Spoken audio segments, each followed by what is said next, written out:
salve moçada! Professor Joãozinho de Literatura para iniciar o curso que vai levar você à aprovação nas provas de carreiras militares. Vamos hoje para a aula 1, meu querido, minha querida, viagem pela história da literatura. E nada melhor do que começar estudando literatura, definindo o que é isso. Então, eu vou trazer para você duas abordagens. A primeira abordagem é do que é a palavra, o que significa a palavra literatura. Literatura vem do latim, litera literis, que quer dizer letra escrita, certo?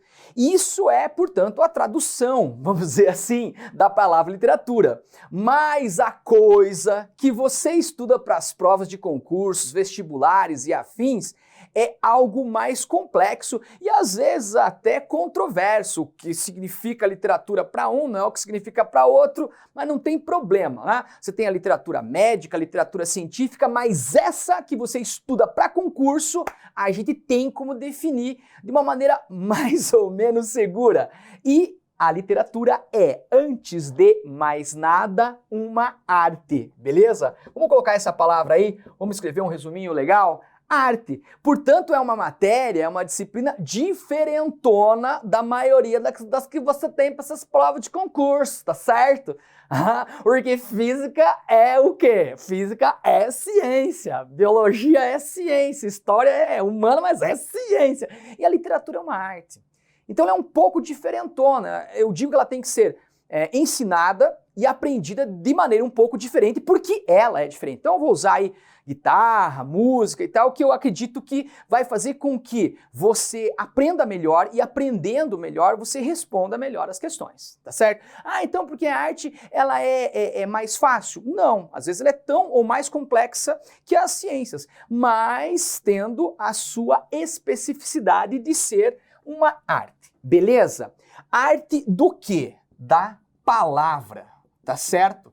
Da palavra. E aqui eu vou colocar um entre vírgulas para você entender uma coisa importante, já na largada. Ó, entre vírgulas, arte da palavra, sobretudo escrita. Acabei de dizer que a literatura, né, a palavra vem de litera, letra escrita. A tradução. Mas a arte literária, ela pode estar não apenas na palavra escrita. Ela pode estar em manifestações orais, tá certo? Então, por isso que eu coloquei esse entre vírgulas, sobretudo na palavra escrita. É claro que a literatura que se estuda para concursos está, na grande maioria, nos livros, tá? Escritos nas milhares e centenas e milhões, infinitas páginas de livros, ok? Mas já foi questão de vestibular, questão de Enem, questão de provas, dessas manifestações da literatura oral. Tá certo? Então, lembre-se disso, que a literatura também pode estar na tradição oral, por exemplo, dos povos indígenas, que não tem uma letra escrita, uma literatura escrita, mas tem o quê? Tem a tradição oral, os mitos, as lendas, que vão sendo passados gerações após gerações via oral. Tá certo? Você pode também dizer que algumas histórias em quadrinho, que não tem palavra escrita, mas tem só imagem, podemos dizer que é uma espécie de literatura também, literatura artística. As pinturas rupestres são também consideradas por muitos arte literária, sem necessariamente ter a palavra escrita. Então, fechamos a definição? Literatura é o quê, então? Arte, sobretudo, do que? Da palavra escrita. Ok? Rock and roll? E vamos fazer uma história da literatura, tá certo? Vamos fazer alguns períodos em que nós temos marcos importantes em relação à literatura. Por exemplo, eu acabei de dizer que as pinturas rupestres são consideradas manifestações artísticas. E alguns consideram as pinturas rupestres os primórdios da literatura. A primeira vez que o homem escreveu, desenhou, inscreveu de alguma forma aquilo que ele pensou, aquilo que ele viveu. Tá certo? Então podemos traçar um itinerário da literatura. Os seus primórdios, então, lá com as pinturas rupestres. Eu coloquei aí no slide mais ou menos 40 mil a.C. Eu sou ruim com datas, então essas minhas datas são sempre aproximadas. Tá legal? Quando se referia à história. Então, mas tem pintura rupestre um pouquinho depois, um pouquinho antes, mas é mais ou menos 40 mil a.C., você pode considerar como os primórdios da literatura, as pinturas rupestres. Depois tem a formalização da literatura, que é a letra escrita. A primeira litera, literis, se dá lá na Mesopotâmia, com os sumérios, mais ou menos, pelo ano 4000 a.C. Então, você tem o primórdio na caverna, você tem a formalização, a letra escrita, a primeira letra escrita na Suméria, e você tem a consolidação da arte literária, essa arte que a gente está estudando para os concursos, os autores que vão se dividir em gêneros, que é o título da nossa aula de hoje. Vamos chegar lá. Essa consolidação, ela se dá na Grécia Antiga, mais ou menos ali no século quinto, quarto, antes de Cristo, 400, eu coloquei 444 só para você lembrar, né? 40 mil pinturas rupestres, 4 mil a escrita e 400 mais ou menos antes de Cristo, a consolidação da arte literária lá na Grécia Antiga. Rock and roll, ó, dá uma olhadinha comigo aí então numa conceituação da pintura rupestre, tá? A pintura rupestre, por muitos, ela é considerada arte rupestre, tá certo? Que são representações pré-históricas, né, realizadas em paredes, tetos de cavernas, abrigos rochosos ou mesmo ao ar livre, paredes não cobertas, vamos dizer assim, a arte parietal que eles chamam, tá legal? E tem uma coisa importante da pintura rupestre, meu querido, minha querida, das carreiras militares, que às vezes a gente tem uma concepção equivocada das pinturas rupestres. Que o cara fazia o quê? Ele ia lá, caçava os bisões, os mamutes, e depois ele ia lá e desenhava na caverna quantos que ele matou. Pode ser que isso seja verdade, mas alguns defendem que essas pinturas rupestres, elas não eram feitas a posteriori, elas eram feitas a priori, ou seja, anteriormente às caçadas. Então não era o cara ia caçava lá e desenhava na parede da caverna. Não, ele desenhava na parede da caverna antes de caçar. Tá ligado o que é isso, velho? Quer dizer que o cara tá antecipando algo que ele gostaria que acontecesse.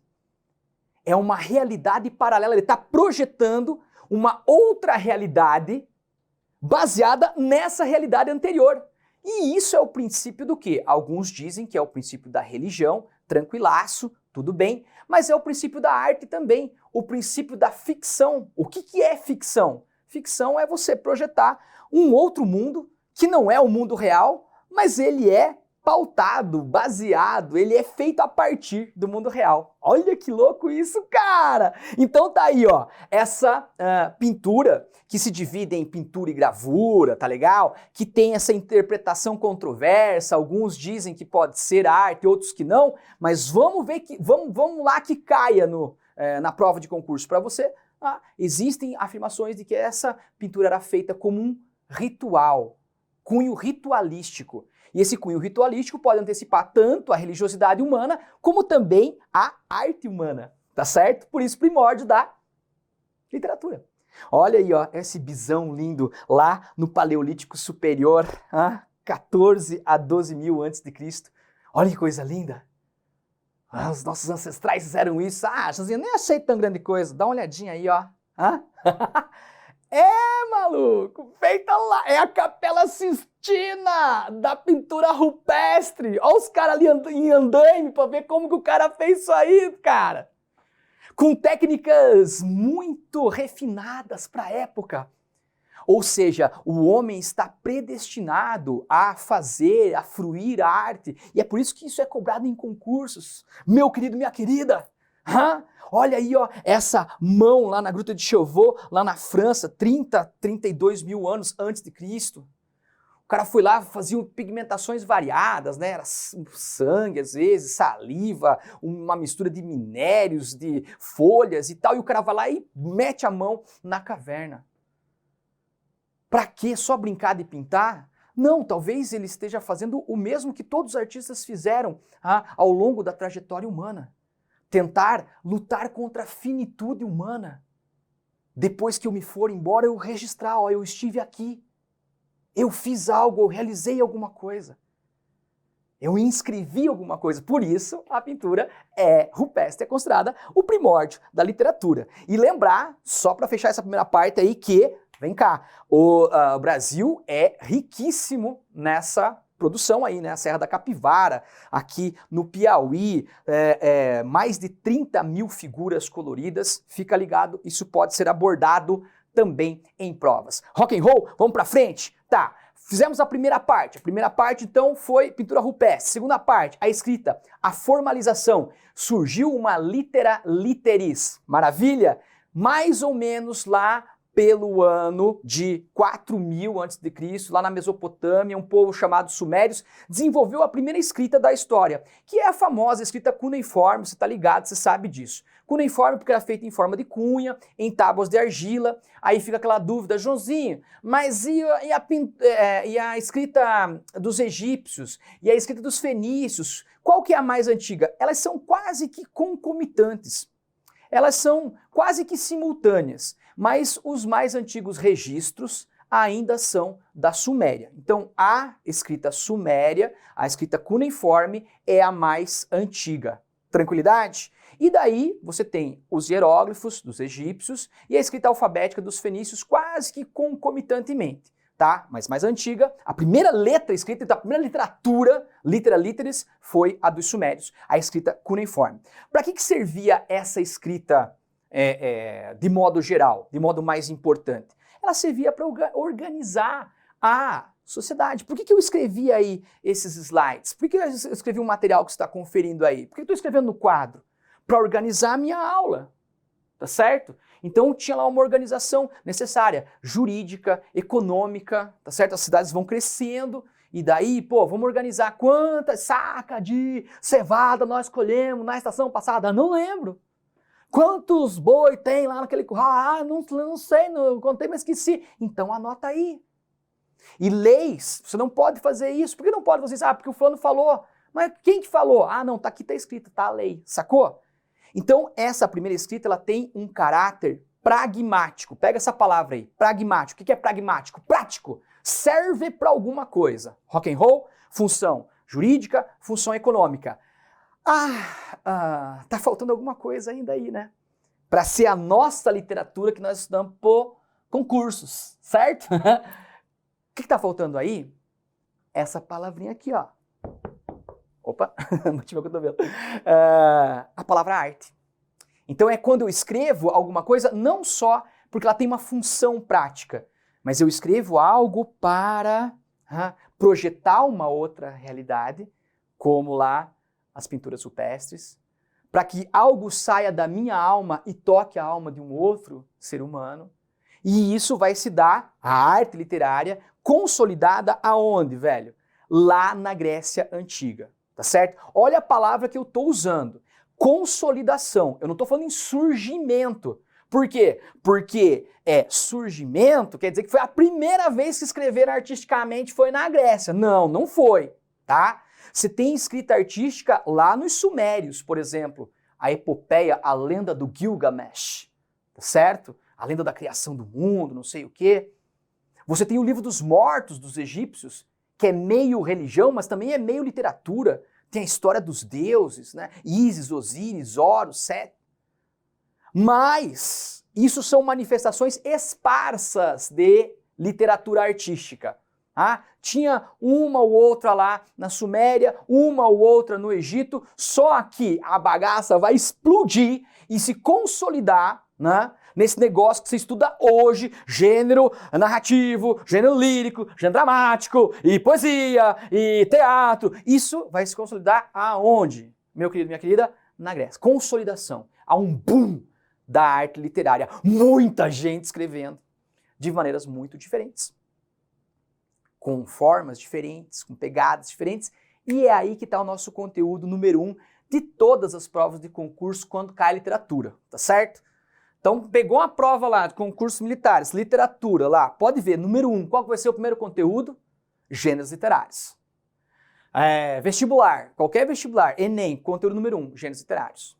Que é exatamente aí, mais ou menos 400 a.C., 300 e alguma coisa, o Aristóteles vai pegar essa explosão da arte literária, tá aqui, ó, nosso querido Aristóteles, e vai escrever uma obra chamada Poética. Nessa obra poética, ele vai fazer uma divisão da literatura em gêneros. Beleza? Ele pega essa consolidação, essa explosão, é ótimo, essa explosão, e vai dividir a literatura consolidada como arte na Grécia em 3 gêneros básicos e fundamentais. Quais são esses gêneros? O gênero, tá? Então, divisão em gêneros. Vamos colocar aqui de novo. Já está escrito lá, mas vamos colocar aqui de novo. Aristóteles divide a literatura em 3 gêneros. O gênero épico, o gênero lírico e o gênero dramático. Fechou? São os 3 gêneros que Aristóteles divide a literatura. E são conteúdo até hoje aí pra nós, velho. Tá legal? O gênero épico é aquele dos feitos heróicos, heroísmo, batalhas, guerras, povos, nações, combate, tá certo? O gênero lírico é o gênero do sentimento. Vem da lira, tá? Instrumento musical, emoção, o cara tocava a lira e cantava versos de sofrência. E o gênero dramático é o gênero da encenação. É o gênero que serve não só para ser lido, mas ele é feito para ser encenado num palco por atores. Fechou? Conteúdo número 1. É nóis, cara. Vamos? Então tá lá, gêneros épico, você podia até falar em voz alta aí comigo aí no vídeo. Vai lá, conversa comigo aí, vamos interagir.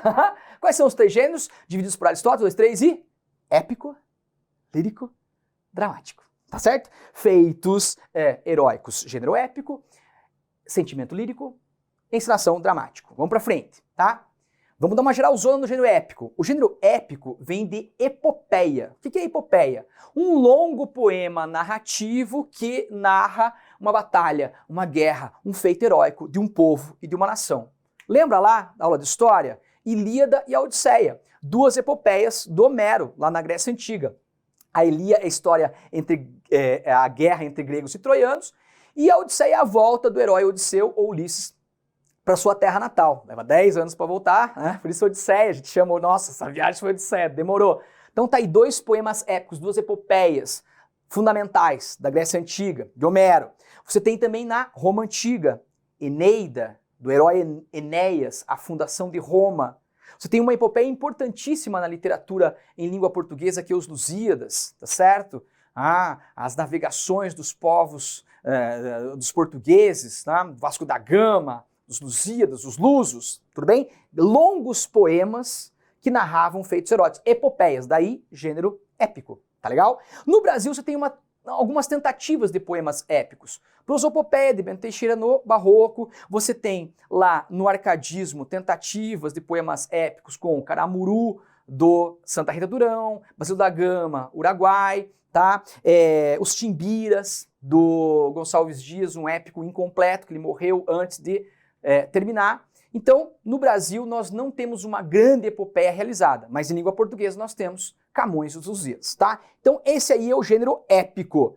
Rock and roll, gênero lírico. O gênero lírico é o gênero do sentimento. Lá na Grécia Antiga, olha a imagenzinha lá, o cara pegava a sua lira, aquele instrumento, né, primordial, e ele fazia o quê? Ele cantava versos sentimentais ao som da lira. Toda vez que você ouvir falar em eu lírico, tá falando do eu subjetivo, da emoção. Lirismo tem a ver com sentimentalismo, tá? E os elementos do gênero lírico são o verso, que é cada linha do poema, tá legal?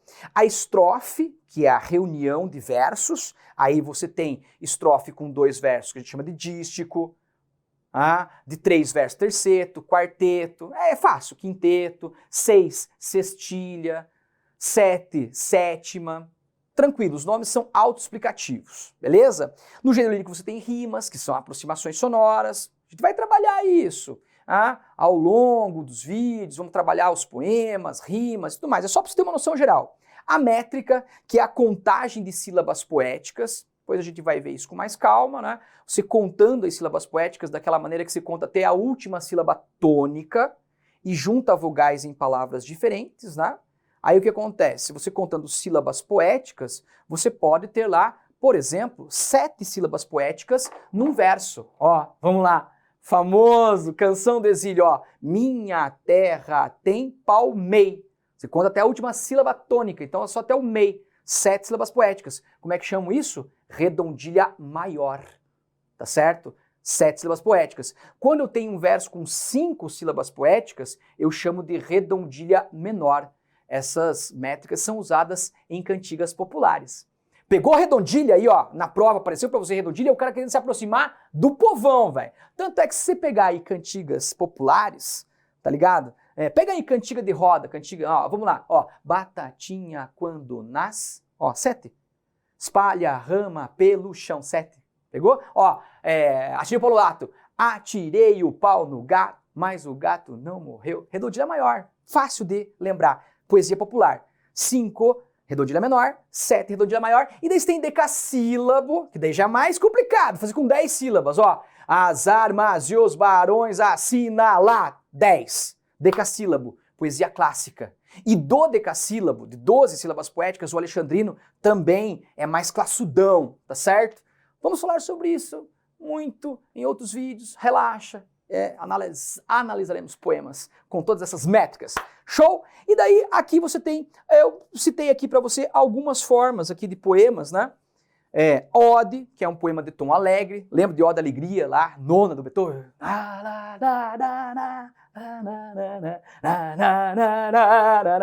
Ode, poema de celebração. A elegia é o contrário, é um poema fúnebre, tá? Em homenagem a algum falecimento, algum falecido.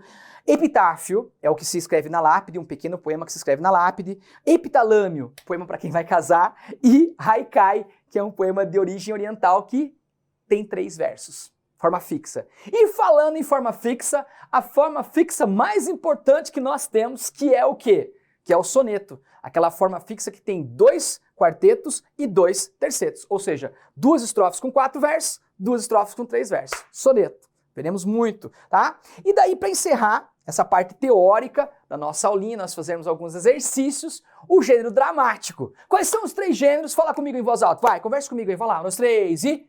épico, lírico, dramático. Tá? O gênero dramático é aquele texto que é feito para ser encenado num palco por atores, tá? Uma coisa importante, não tem narrador. Como é que começa uma peça? O narrador chega, vou contar uma história para vocês aqui. Não. Abre as cortinas e as personagens começam o quê? A conversar. Então, não há um narrador numa peça de teatro. Por quê? Porque a história se dá pelos diálogos das personagens. Rock and roll, e você tem elementos que ajudam a contar uma peça de teatro, que é o cenário, o figurino, a sonoplastia, a iluminação, tá certo? E tem uma coisa importante no texto teatral, que é a rubrica, e cai um monte em prova. Os caras adoram cobrar. O que é a rubrica? A rubrica faz parte do texto do teatro, mas ela não é encenada. Por quê? Porque são indicações do autor para quem vai fazer a peça. Então, um texto de teatro tem lá a fala da personagem, a outra responde, e de repente tem algo entre parênteses, gritando. Esse entre parênteses é uma rubrica do autor. Ele está dando uma indicação para quem vai ensinar que essa fala tem que ser dita gritando, cara. Ok? Então tá aí, rubrica, marca essa aí, importante. E daí, né, fazendo um passeio pelas formas teatrais na história, lá na Grécia Antiga você tinha 2 formas de gênero dramático, que era, né, a tragédia e a comédia. E eles não se comunicavam, ou era só tragédia, ou era só comédia, tá legal? Aí você tem lá o Édipo Rei, do Sófocles, um grande exemplo, né, de tragédia grega, a comédia do Misantropo, do Menandro, e você tem, na sequência, na Idade Média, outras 2 formas teatrais. O Alto, que é uma peça com uma moral religiosa. Opa! Já ouviu falar em Alto da Compadecida? Ariano Suassuna tem uma influência lá dos medievais, beleza? Então, na Idade Média, Alto, peça com moral religiosa, e a farsa, peça com moral social, ok? E daí, no romantismo, lá com o Victor Hugo, pronunciado já por Shakespeare, mas lá pelo século XIX, o Victor Hugo, ele faz uma forma teatral que junta a tragédia e a comédia. E a isso nós chamamos de drama, tá? Depois tem outras formas teatrais mais contemporâneas, como teatro do absurdo, teatro do oprimido, mas em outros momentos comentaremos sobre, beleza? Para acabar nossa parte teórica, nós irmos para os exercícios, tá? Esses gêneros, eles evoluem, tá certo? Tá? Tudo aqui na Grécia Antiga era escrito em verso, tudo. Épico, lírico, dramático, tudo escrito em verso, tá? Linha por linha. Só que o gênero épico não existe mais, tá? Pega aqui, né, Thiago?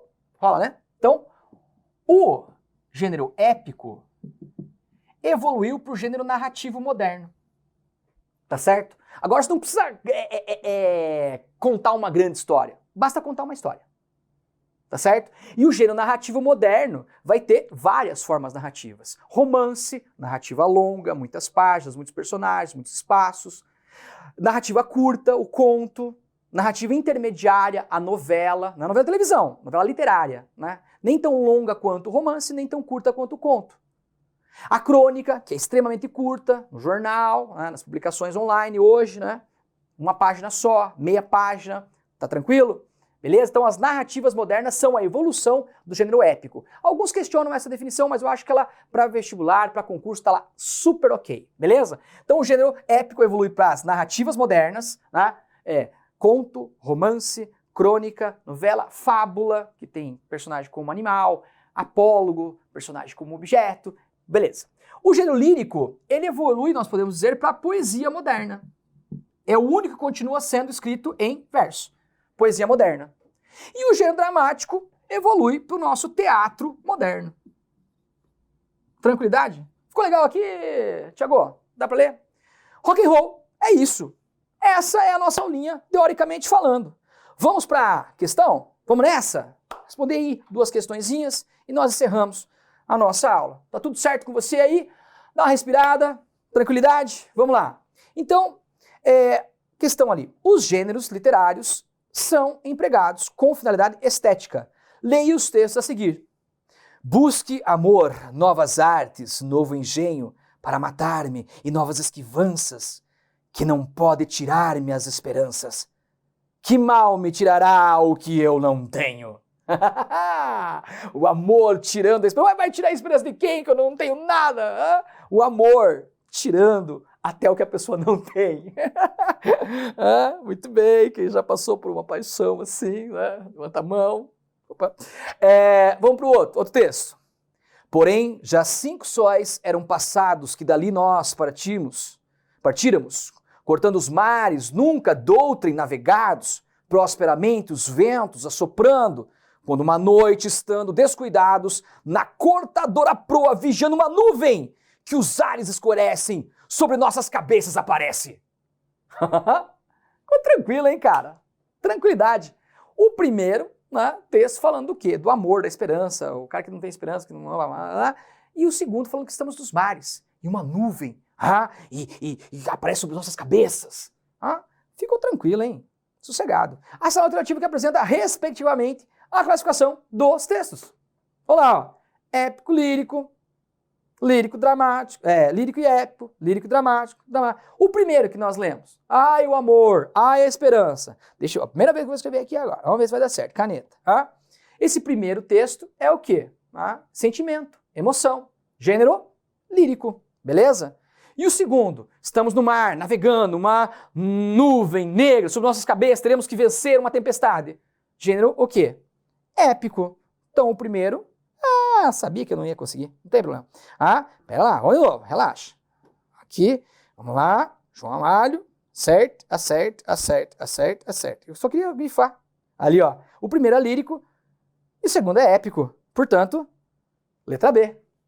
Acertou aí? Eu acertei aqui também. Vamos lá. Última, então, questãozinha para a gente encerrar o vídeo. Sobre os gêneros literários, afirma-se. Vamos lá. O gênero dramático abrange textos que tematizam o sofrimento e a aflição da condição. Olha a pegadinha aí. Gênero dramático, ele fala só sobre drama. Esse negócio é uma palavra que hoje é bastante contemporânea aí, né? Ele tá fazendo draminha. Meio sinônimo de mimimi, tá certo? Não, o gênero dramático não é que só fala de sofrimento. O gênero dramático pode ter o quê? Pode ter comédia, acabei de falar. Menandro, Alta Compadecida, comédia. Então dizer que gênero dramático só apresenta drama no sentido de sofrimento é errado, é limitador. O gênero dramático é mais que isso. Então, a 1 tá fora, beleza? 2.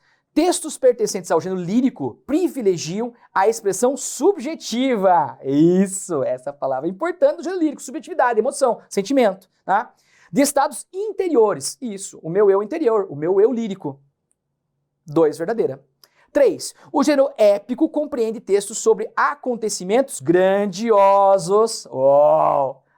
Epopeias, Ilíada, Odisseia, Eneida, os Lusíadas, protagonizados por heróis. Lembrando que o herói, no épico, é sempre um herói coletivo. Você pode até ter lá o Ulisses na Ilíada, você pode ter Aquiles na Ilíada, mas eles são a representação do povo grego. Assim como Vasco da Gama é o herói dos Lusíadas. Mas como é que chama o poema? Os Lusíadas. Ou seja, o herói, mesmo que haja indivíduos ali dentro daquela epopeia, ele é uma representação da sua coletividade, do seu povo. Beleza? Então, a 2 verdadeira. Então vamos lá. A 2 verdadeira. Ô, Joãozinho, não é isso? Aqui, ó. A 2 é verdadeira e a 3 também é verdadeira. A 4. Em literatura, o romance e a novela são formas narrativas Opa! Gênero dramático, não. Novela, conto, crônica, apólogo, fábula pertence ao gênero narrativo. As narrativas modernas, herdeiras do gênero épico antigo, que nós não temos mais. Nós não temos mais poetas fazendo poemas com milhares de versos, como, por exemplo, Camões, lá, que escreveu os Lusíadas com 8.816 versos. Então, esse gênero épico está, digamos hoje, de certa forma, morto e deu origem às narrativas modernas e, portanto, as narrativas pertencem ao gênero narrativo. Evolução do gênero épico, nada a ver com o dramático, portanto, falsa a 4. E daí a resposta 2 e 3 corretas. Beleza? Fechou? É isso aí, espero que você tenha gostado. Até a próxima. Digo tchau.